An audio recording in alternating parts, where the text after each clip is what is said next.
visitors can continue to apply for work permits inside Canada with temporary policy extended by 2 years.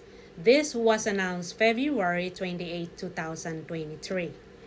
Foreign nationals who are in Canada as visitors and who receive a valid job offer will continue to be able to apply for and receive a work permit without having to leave the country. Visitors applying under this public policy who held a work permit within the last 12 months will also continue to be able to request interim work authorization to begin working for their new employer more quickly. Set to expire today, this COVID era, a temporary public policy has been extended by 2 years. So that means until February 28, 2025. Leaving this temporary public policy in place makes visitors an option for employers in Canada as many are facing significant labor shortages during this period of economic expansion. Prior to this temporary policy change, those applying to work in Canada would typically need to apply for their initial work permit before they came to Canada. If they were already in Canada with visitor status, when they were approved for a work permit, they would need to leave Canada to be issued their work permit. That was before this policy. With this policy in place right now, that was actually announced on February 28, 2023, leaving Canada is not necessary.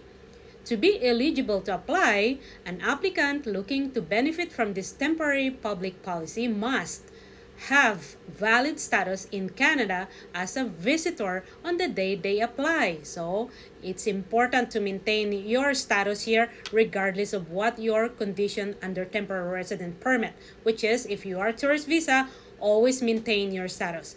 Another one, have a job offer that is supported by a labor market impact assessment. Job offer by labor market impact assessment or an LMIA exempt offer of employment. So you always need an employer to offer you those two things, LMIA or LMIA exempt offer. And that depends on what kind of job they are offering you.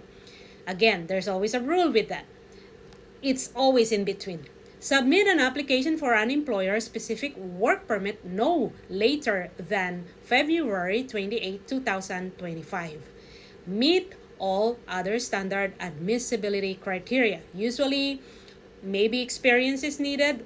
It depends what kind of LMIA you're getting, or your educational background, maybe English exam, and again, assessment from WES or World Education Services.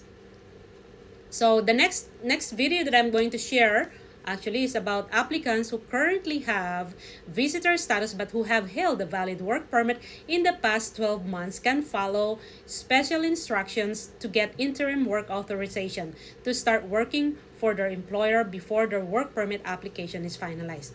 However, I'm discussing about the visitors can continue to apply for work permit inside Canada with temporary public policy, and that is until February 2025. And that's the end of the day of February. So February 28, 2025. So I'm asking everyone to take note of the LMIA if they're offering you. So always remember that LMIA, Service Canada will assess the employer. So they don't even care what kind of foreign worker they were gonna put there. But on the immigration side, it will gonna be the immigration that assess the worker.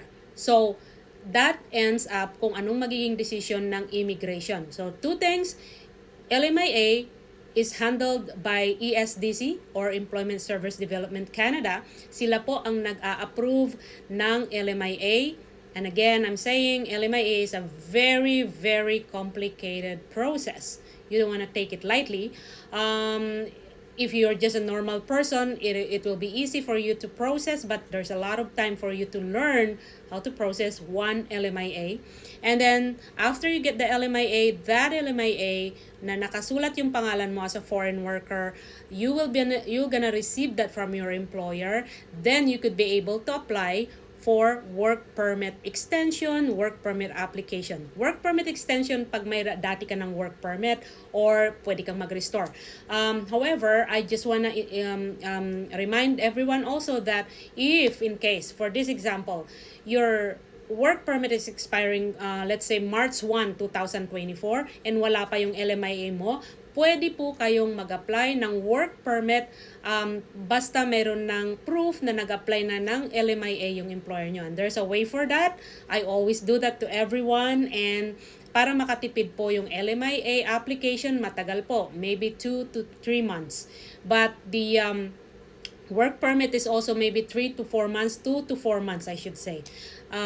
But again, once you apply na, din nakatipid ka while waiting for the LMIA, regardless kung gaano katagal yung Service Canada officers na i-assess yung LMIA application. I hope nakatulong po ako sa inyo.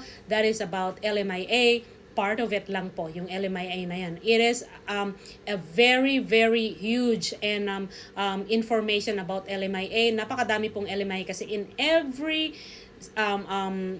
single job na i-offer ng employer to the foreign workers, there's always an LMIA, not unless it is exempted. Mayroon din exemption yan.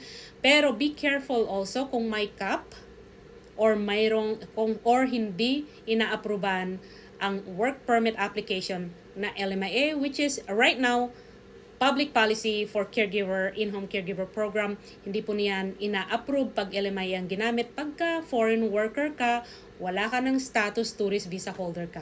Always remember that. Again, that ends on June 2024. I hope na hindi po nila extend yung policy na yon. Rather, make everything LMIA. And that will be beautiful to everyone na may experience sa caregiver. They could be able, kahit na tourist visa lang sila or nasa ibang bansa sila, they could be able to apply for work permit under caregiver program that they used to do before almost 5 years ago. So, let's wait for June 2024. Matatapos na yung public policy na yon about the LMIA sa caregiver program. In the meantime, please don't forget to like this video, share to your friends, and again, follow me or subscribe sa aking social media kasi I like to announce new policies, public policies, temporary policies, or any kind of changes sa immigration. That's my forte and that's what I do. And I like reading. I don't know why. I don't usually like reading before I become an immigration consultant. Inaantok ako when I read. But this time, I think part na rin of getting older, I believe, or getting matured. Hindi na ako inaantok when I read a lot. So, anyway, this is Narlene Oligo Sarma, your licensed immigration consultant. God bless everyone. Take care.